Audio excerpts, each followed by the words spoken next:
Welcome home. I'm Dr. Thema, a minister, licensed psychologist, and sacred artist, and this is Homecoming, a podcast to facilitate your journey home to yourself. While I will provide weekly inspiration and mental health tips, this podcast is not a substitute for therapy. I'm so excited you're on the journey. If you want to request specific topics or share your progress, email me at homecomingpodcast@gmail.com. Also, after you listen, be sure to like, subscribe, and share. Let's begin. Welcome home, Cojourners. I am excited that you're here and grateful to be with you. I want to announce that we do have a poem for today, and I'm excited that our sound engineer, who is also my soul sister and just a beautiful, beautiful writer, among many other gifts, a sacred dancer as well, Adeagbo is going to share with us her homecoming poem.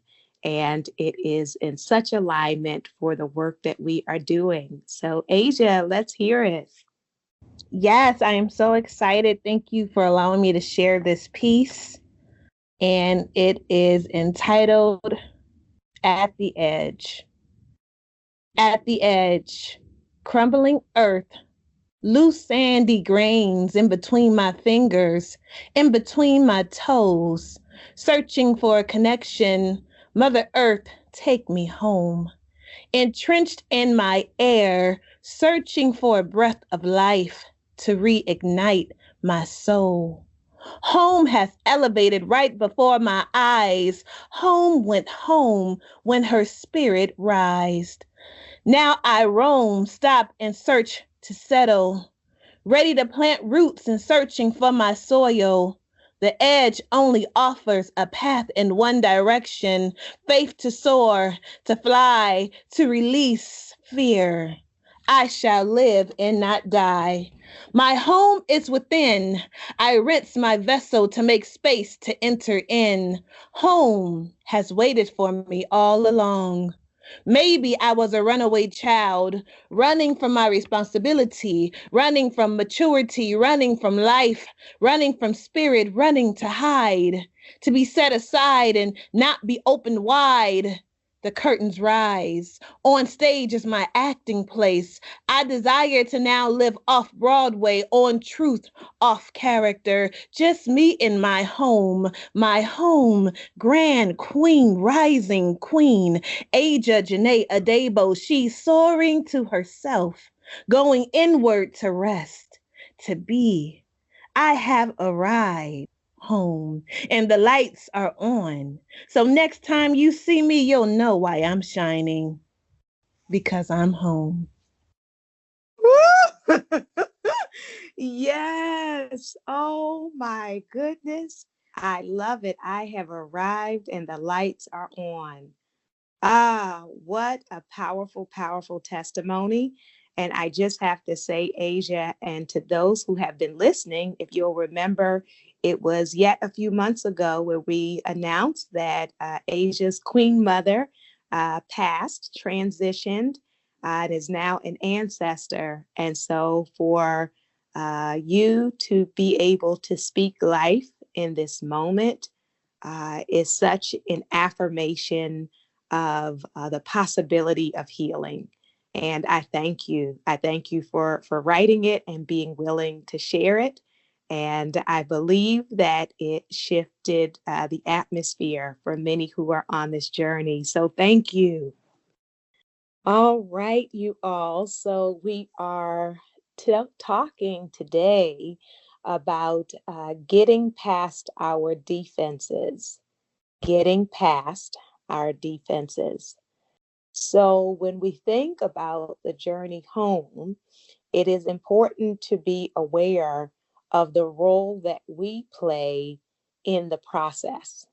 That many times we are aware of the outside factors that affect our journey. And we have talked about stress, we have talked about trauma. We have talked about family dynamics and relationship dynamics.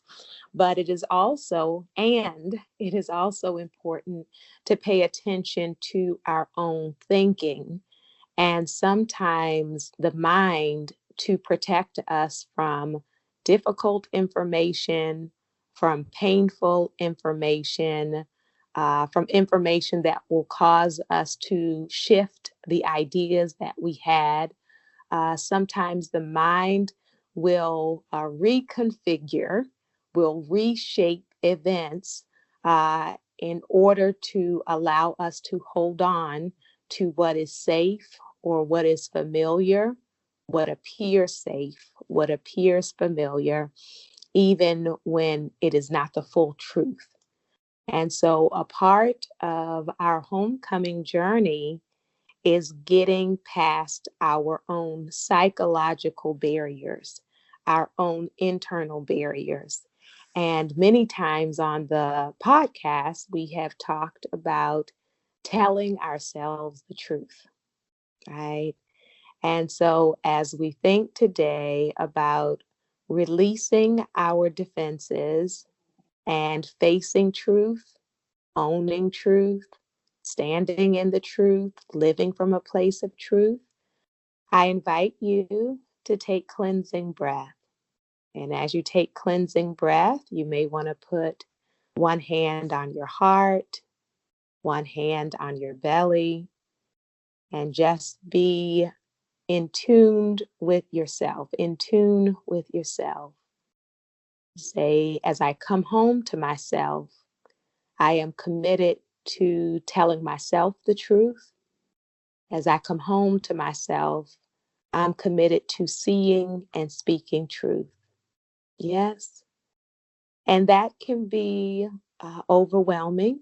That can be scary. That can be new, especially when we have lived our lives running from some truths. So, to help you to get past the defenses, I want to talk today about what some of those ego defense mechanisms are. So, if you can know, when I say mechanism, it just is a method, a way that the mind works to shift your thoughts away from things that are uncomfortable, right? So, if we are aware of these tactics or strategies that the mind can sometimes use, it will help us to recognize when we are doing them. And you may see it within yourself, or you may have had other people point it out to you, and you may or may not have believed them. But I want to come home to truth, even when that truth is challenging, right? So, one of the defense mechanisms is rationalization. And when we rationalize, we try to justify our behavior instead of taking ownership for our choices and for our actions and for our words. And this is often the case when someone points out something we have done and we get defensive. And instead of sitting with it, acknowledging it, owning it, perhaps apologizing, perhaps changing our behavior, instead, we will go quickly to trying to excuse it or explain it away. And an example of that is if I am working with someone who has been abusive to other people, abusive to their partner, abusive to their children, abusive to their parents, abusive to people who work for them, then often what the person will immediately do is try to explain why their actions were justified because of these other people's behavior, right? That I would not have had to engage in this abusive action if they had not done ABC, right? I invite us to take a step back and to really look at our own actions and to know that we are not puppets, right? That even if someone does something I don't like, I still get to make a choice about how I handle, how I respond to whatever that action was. And so it is for me to come up with, from my place of my values, my integrity, my ethic, my sense of my own identity, things that I will or will not do as it relates to the treatment of other people, right?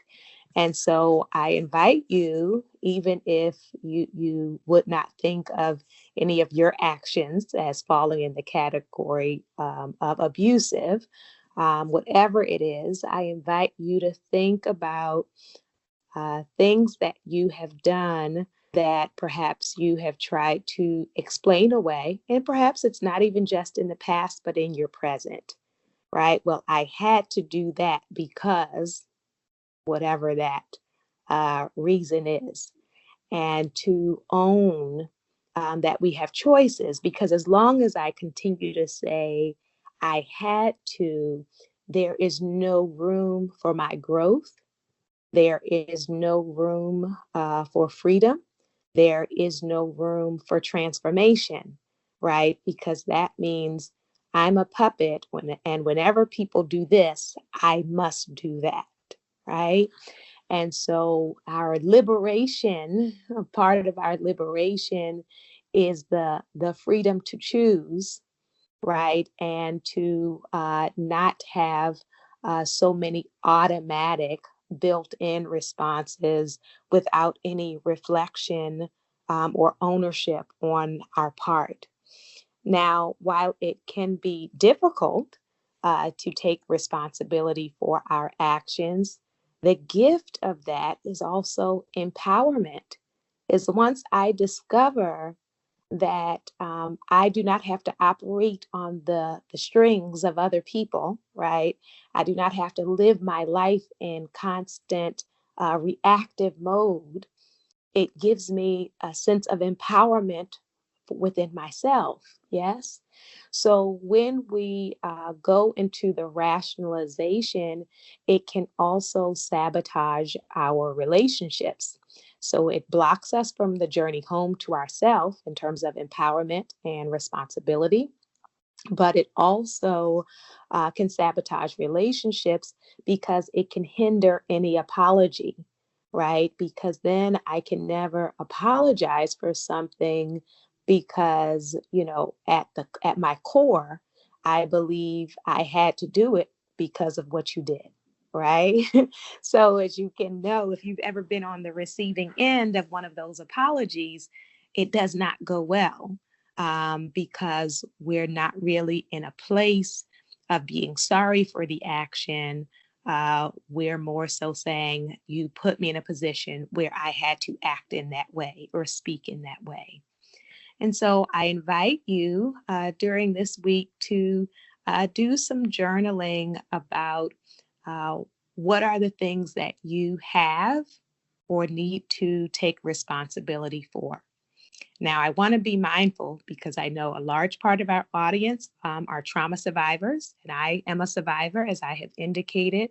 So I'm not talking about taking responsibility, shame, and self blame for when people have violated you. That's not what I'm saying. But I'm saying in terms of our own actions, right? Things we have said and things we have done, and owning that, right? Owning that. And when I can own what I have done and have the empowerment of the insight, the humility that is required, the truth telling that is required, then I'm in a place where I can actually grow, right? I can actually grow and say, oh, before this is how I used to respond. And I thought that was my only option. And now, right? And now I have shifted in my understanding of myself, my understanding of relationship, of friendship, of family.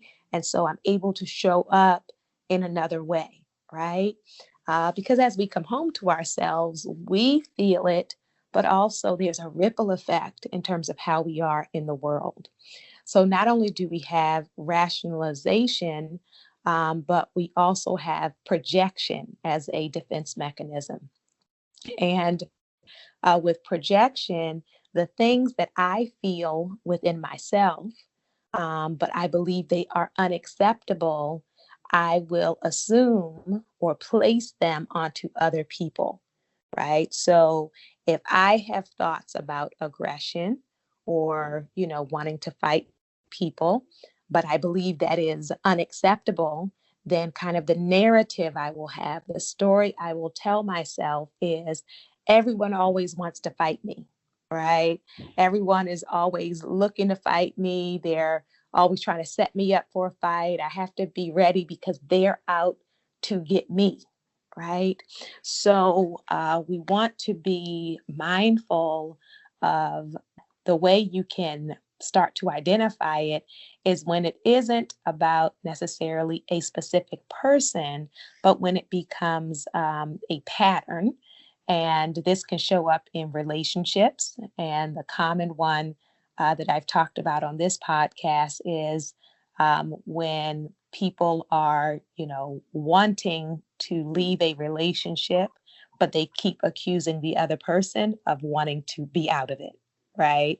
So it's like, I am not sitting with the truth of my own dissatisfaction, and I'm not willing to own and name my own lack of fulfillment or my own disengagement. So then I become obsessed in some ways, or I become ultra focused on, I don't think this person actually likes me, wants to be here. I think that they want to be out of it, right?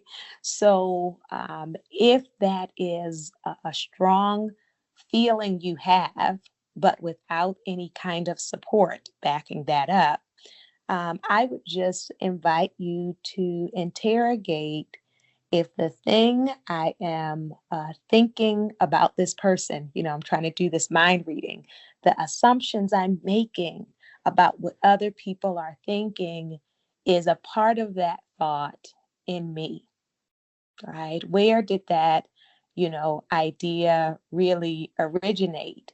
And why is it so distressing? And why is it so central to me?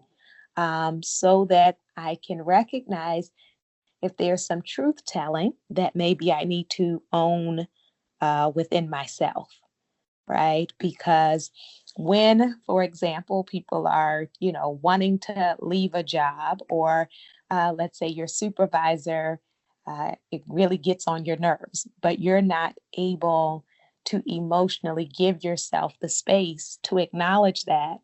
So then you think like everybody else must not like them, right?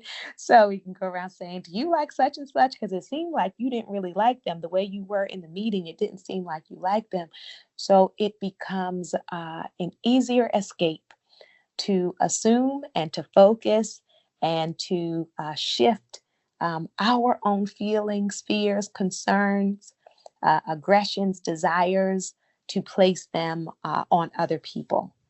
And so I want to invite you to tell yourself the truth about any thoughts, needs, desires that you may have that in your mind you may find unacceptable, right? Could it be unacceptable that you desire or are interested in a certain person? I think we have all had a friend who has, been very insistent that someone was interested in them. And the reality is that our friend is actually the one who has the crush or the interest in that person, right? But we can become convinced, oh, I saw them looking at me this way, or they keep looking over here. Well, do they keep looking over here, or are you looking at them, right?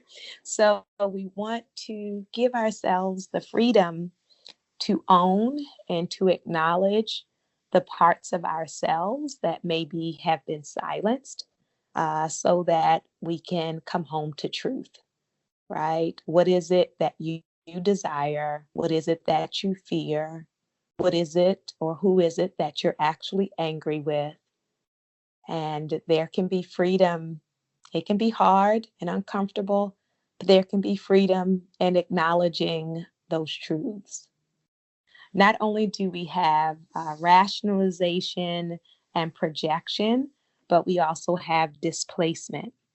So, with displacement, often we transfer the thoughts and feelings we have about one person onto someone else.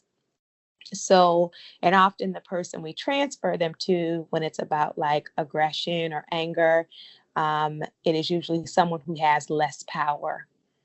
So the example that people will give is somebody at work feels like their boss mistreats them or humiliates them or harasses them, and they're not um, in a place of having enough power to stand up to their boss. So then they come home and they displace their attitude, their upset, their frustration onto their partner, right?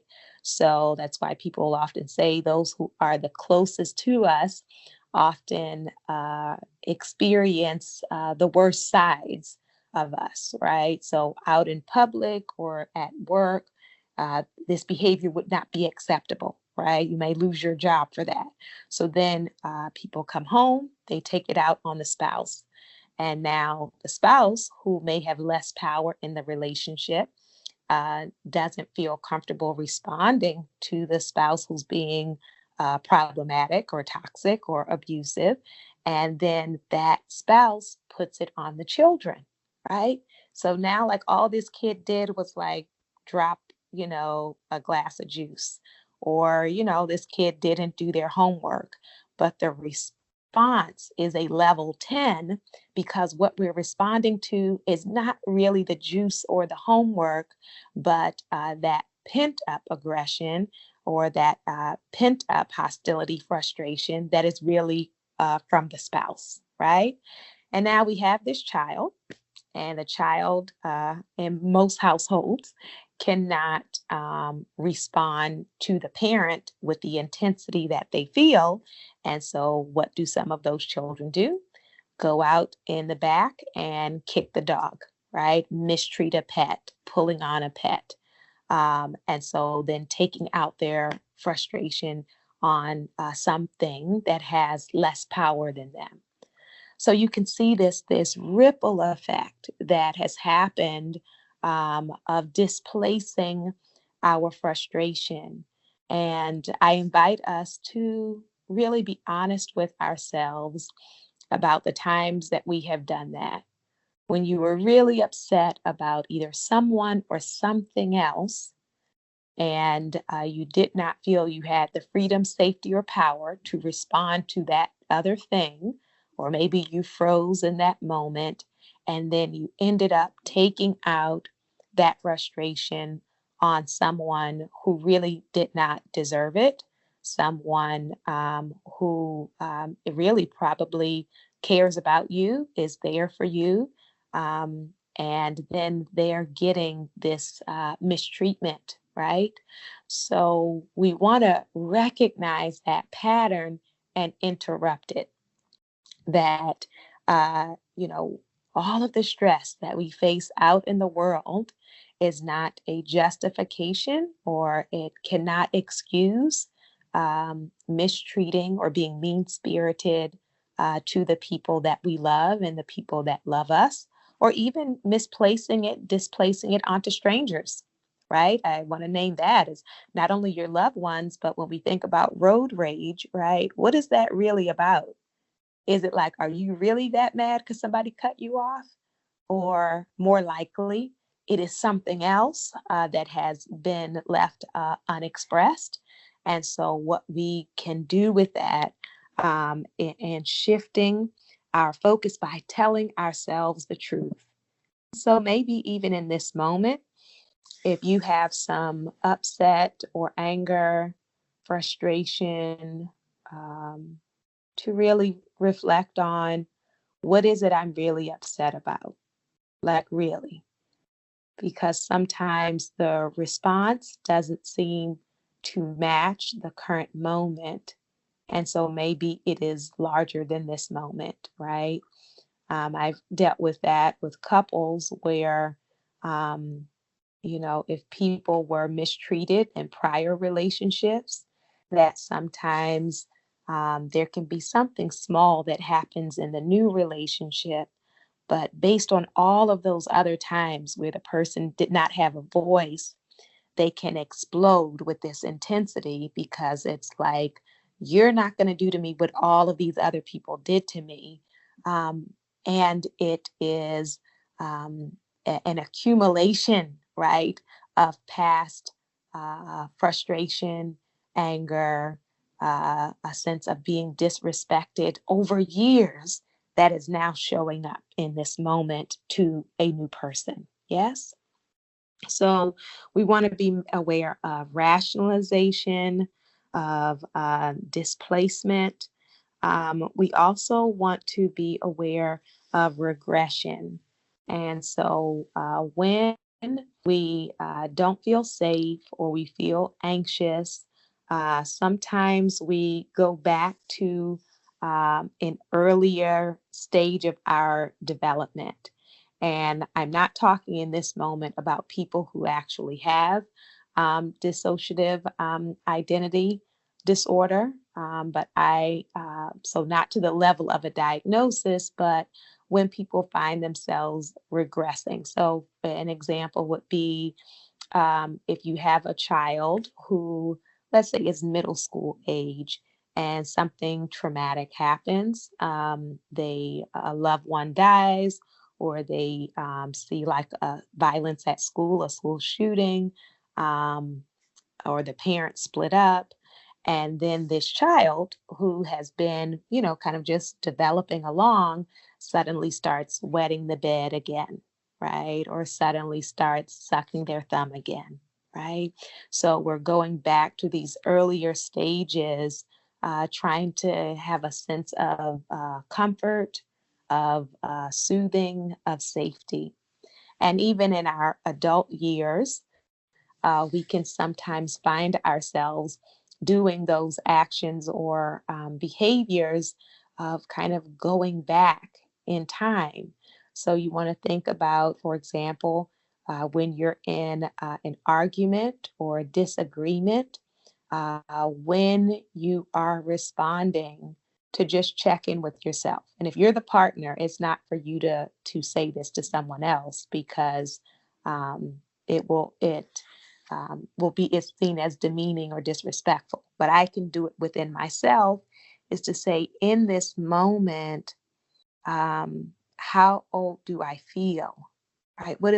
What do I feel in this moment? Right? Because sometimes when we have been mistreated or people have talked over us, without even being aware, it can take us back into another time, right? Another way of talking, another way of acting, another way of responding from earlier stages of our lives.